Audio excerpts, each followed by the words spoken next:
India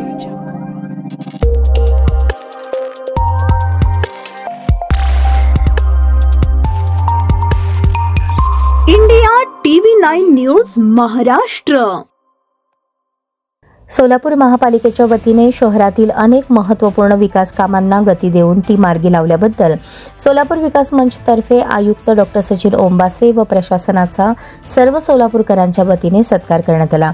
September महिन्यात पूरग्रस्त परिस्थितीत आयुक्त आणि संपूर्ण प्रशासनाने अभूतपूर्व काम केले।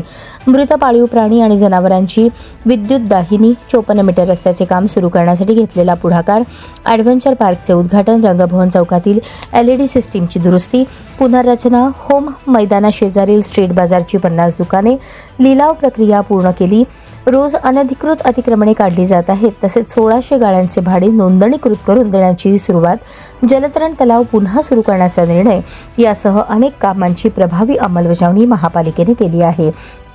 याबद्दल सोलापूर विकास मंचतर्फे डॉ. सचिन ओंबासे यांचा सत्कार करण्यात आला। सोलापूर शहरातील काही निवडक प्रमुख समस्यांबाबत आयुक्तांना निवेदन देऊन सविस्तर चर्चा करण्यात आली। त्यात प्रमुख मुद्दे याप्रमाणे: 54 मीटर रस्ता तातडीने पूर्ण करणे, विजापूर रोड सर्व्हिस तातडीने पूर्ण करून वाहतुकीस सुलभता निर्माण करणे, पत्रकार भवन, रेल्वे उड्डाणपुलाचे रुंदीकरण 4 पदरी तातडीने मंजूर करून सुरू करण्याची मागणी, सोलापूर शहर परिवहनसाठी सक्षम अधिकाऱ्यांची नियुक्ती करणे, श्री सिद्धेश्वर तलावातील पाण्यात ऑक्सिजन मिसळण्यासाठीच्या संयंत्रांचे टेंडर काढले होते, आजतागायत ते संयंत्र बसवलेले नाही, आणखी जलचर मृत्युमुखी पडण्याआधी ती संयंत्रे बसवण्यात यावीत, या सर्व मुद्द्यांवर त्वरित उपाययोजना करून शहराच्या विकासाला गती देण्याची अपेक्षा विकास मंचने व्यक्त केली। याला सकारात्मक प्रतिसाद देत आयुक्तांनी संबंधित अधिकाऱ्यांना योग्य ते निर्देश दिलेत।